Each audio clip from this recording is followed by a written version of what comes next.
The patch was just announced last night by 2K and is already out, so we're going to talk about it, but I feel like we got some more important things to look over first. Let's do that, man. I'm not here to waste y'all's time. Whatever you got to do, make sure that like button is blue, hit that subscribe button if you're new, and let's get right into the news. Okay, so Cash Out, the top level player on 2K25, has officially hit Veteran 3, where you unlock metallic body mods and 25% off My Career apparel. Now, I can't even imagine the smell of his room, but he did show us right here all the body mods you unlock at Veteran 3 on 2K25. So you see, you get the gold one, the silver surfer of doom, and then it looks like a bronze one in the bottom right. So you guys let me know how you feel about that, but we don't have enough time to sit there and just talk about this all day because 2K Toots, shout out to him, by the way, right here. Make sure you guys go subscribe to him, by the way. Showed us a lethal zone test of 800 shots each. From neutral to lethal was around a 7% boost. And of course, it does say the value is just an approximation because you can't get the actual stats, but around 7% boost from his test. So keep that in mind. You guys gotta do your lethals. And I know lethal shooter is amazing, but if you guys don't know, man, just go in there right before you do the thing, turn it on to rookie, and you will be able to hit more shots. And I think he does miss more shots as well. So turn it on to rookie, like for My Career, and you will be able to do it easier. And also, if you don't get it done, like if you miss out on one of the zones, just close out your app. It works on either console, okay, Xbox or PlayStation. Just close out and you can attempt it again. Now, check this out. Lethal zones are useless. The same video, 800 shots each, and he does show that neutral to hot is a little bit of a jump. Looks like if neutral to lethal is like 7, then that's probably like 3. And then so you see hot and lethal is a difference as well. So shout out to 2K.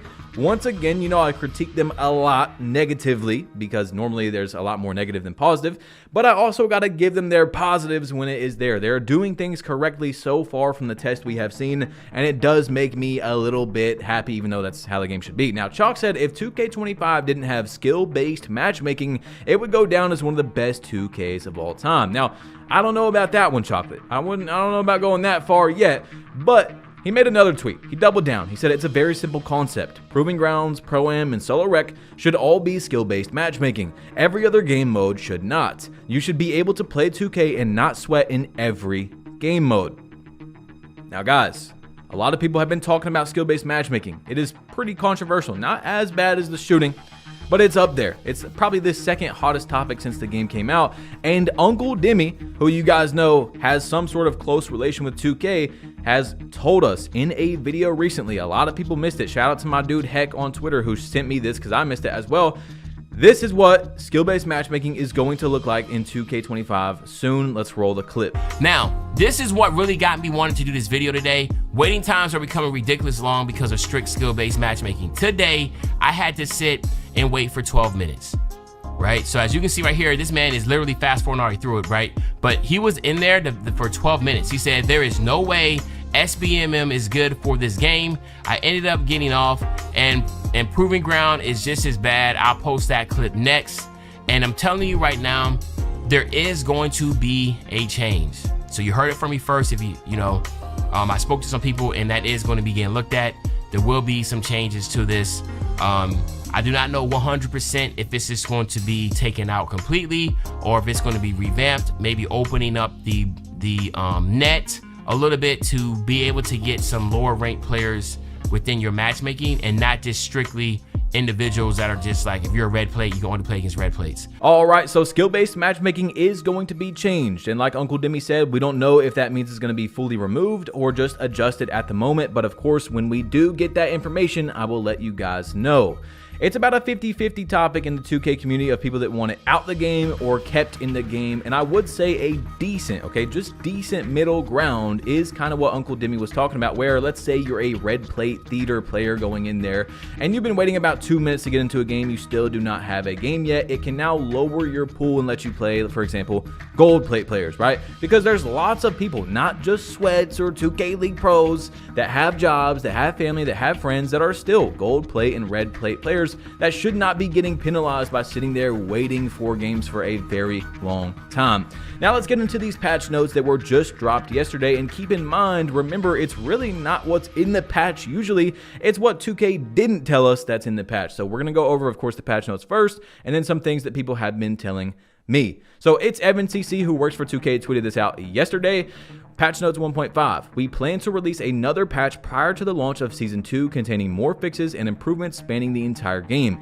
This, right before Season 2, I think, is when they're going to drop like actual gameplay changes and stuff that they are wanting to drop. So anyway, they fixed a number of user-reported hang/stability issues when playing in My Career or in the city, fixed the hang that some users were reporting when loading into a My Career save, fixed the user-reported issue that prevented advancement during the off-season in My Career, removed the 1.5 times level bonus that was I don't even know how to say that word, attached to certain clothing items in My Career, resolved an issue in My Team that allows for players to be subbed in at ineligible positions. So there you go. That's what they said was in the patch notes. But of course, every single time almost, there is more that they don't tell us about. Now, McGurk went to Twitter and he said you can no longer equip a compression shirt under jerseys now.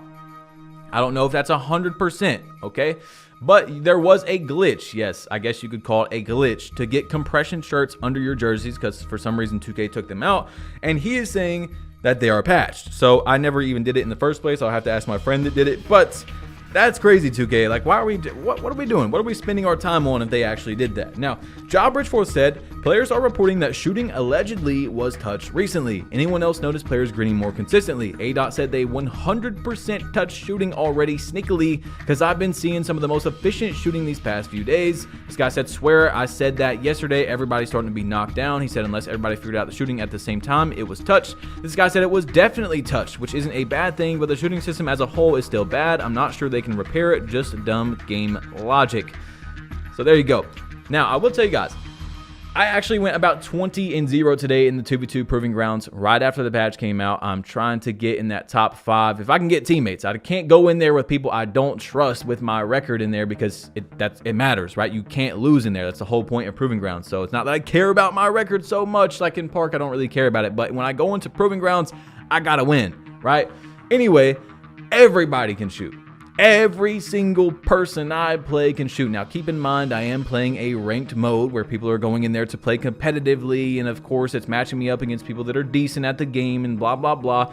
So I do have a higher chance of probably playing better people than if I was to go into Park, where I do feel like the skill-based matchmaking is a little bit lower. I don't know. It's very weird this year. It's just a little bit lower, although I have a higher win percent in Proving Grounds because, well, really, I'm very selective with my teammates when I go in there. So I don't know if it's just that I was playing some really good people, but I'm telling you, it was like almost every game people could shoot. It was very weird. Now, here's another change. Here's an actual change. We know the compression thing is probably changed, but this is an actual change. You see, Luck said you can now see all the courts in the park in 2K25. So before, you would have to be like in a certain area to pop up the 3s courts, or if you were next to the 2s courts, you can only look at the 2s courts. And they did the same thing last year, guys. They literally did the same thing on 2K24 if you don't remember. So I'm like, of course, this isn't a big deal, but it is a big deal when you count all the small things that this game does not launch with. Why are we getting the full game a month after the game comes out? I'm pretty sure, like you've seen from the patch notes, Evan is going to tell us right before season 2, or at season 2, when they drop this patch, it's going to be the biggest patch in the game. I'm almost positive it's going to be the biggest patch they've dropped this entire year. And I know 99%, there's a chance, 99% chance that this is going to be the actual 2K25. You guys know around October, November is really when they give us the full game. They really stop changing things, right? And this is not the first time they've talked about this big patch coming right around season 2. So we're not even playing 2K25 right now, guys. There's an extremely high chance that we're not even playing the actual game at the moment, that we're gonna play for the rest of the year, which is pretty annoying, okay? Now, this guy added me on Twitter, and he said, since the patch, my game now does the auto crossover thing, even though I have the setting disabled. Can you talk about it so maybe they can fix it? LOL, I can send you vids for proof. So let me know, guys, if you are experiencing any issues since this patch came out, but it seems like his passive dribbling thing is turned on, even though he has it turned off. And in the last video, we talked about post scores and 2K taking out the ability to pull the chair. Well, I got a few comments and they were like, hey, actually it's in the controls, bro. You can do it.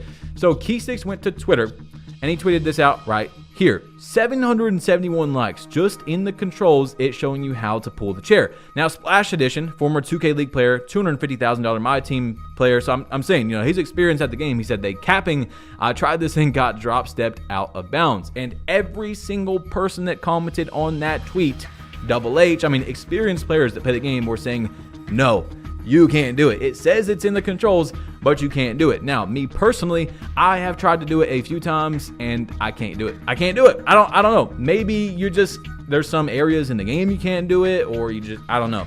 I have no idea, but it actually does not work in at least 1v1 Proving Ground. So, Laker fans said, this is the most important 2K of all time to have interior defense in. Shooting is difficult, post scoring is powerful, and the rating itself makes a massive difference. Couldn't ever possibly be more important.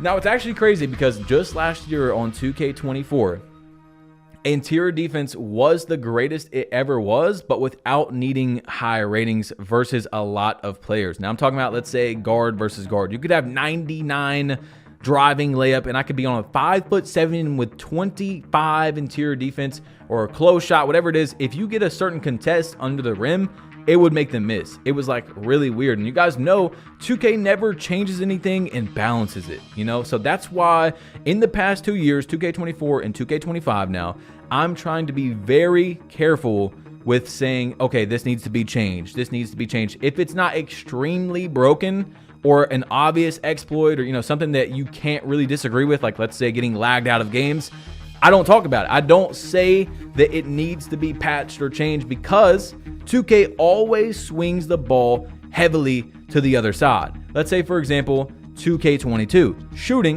2K21 shooting was pretty hard for a lot of people. You basically had to have a playmaking shot creator for most people to shoot decently efficient at the game or a stretch or something like that. Boom, 2K22 comes along. Now you got Hall of Fame sniper. You got real player percentage. You can time your shots with your eyes closed. You know what I'm saying? So you got to be careful out here. Now, A. Cardi, he said this right here. My IRL refunded 2K25 after just 3 weeks because of how bad the gameplay / shooting is. His words were, I guess I'm playing a game that makes me miss and get this angry during the time I'm supposed to be enjoying myself. Not even casuals are enjoying this 55% shooting. Laughy face, laughy face, laughy face, 79,000 views, 633 likes. And I have experience from my own best friend in real life, one of my best friends. His name is Markel. He plays 2K for years and years. Like when we met in high school, we would come over to my friend's house. We would play 2K14, 2K15, 16. You know what I'm saying? Like all these games that were out at the time. He's played 2K for a long time. He was, I would say, an above average player. And in the past few years, he has not bought 2K for, I mean, obvious reasons, if you guys know. I mean, some people just have not been liking the game in the past few years. He was one of the guys who did not put his money into it. Anyway, he bought 2K25, and I was talking to him on the phone. He hates the current shooting. He only plays my team, by the way, so that's a whole different perspective than Park, where you're on like normal speed jump shots at the moment and like 93-point builds with silver shooting badges and stuff. So he hates it. Okay, that's you guys let me know how your IRLs feel about the game, but mine, he hates it. Okay, so anyway, delay on shot startup from 2K Toots. Watch if you use rhythm shooting. There is a delay no matter what. He did figure out a way to lessen the delay on some of the shots, but there is a delay no matter what. So I'm cool with rhythm shooting being like the skill gap in some sort of way where you have to time 2 inputs so you get a boost, but they got to fix the issues with it. There's definitely some issues with it. Now, timing stability, does it even work? You see from A to F in the timing stability grade, depending on your stamina at the same spot, there is a massive difference. 4.3% shot speed drop versus 16, guys. 16. Now, that was just for stamina. I would like to see some more tests on that. But guys, if you have not seen the last news video, click or tap here. There's important news in there, bro. Very important news. So anyway, I'm out of here. Click it, tap it, because I'm leaving. I'm leaving. You might as well, bro. I'm leaving. Bro, why are you still listening? Go! And I'm out of here. Peace.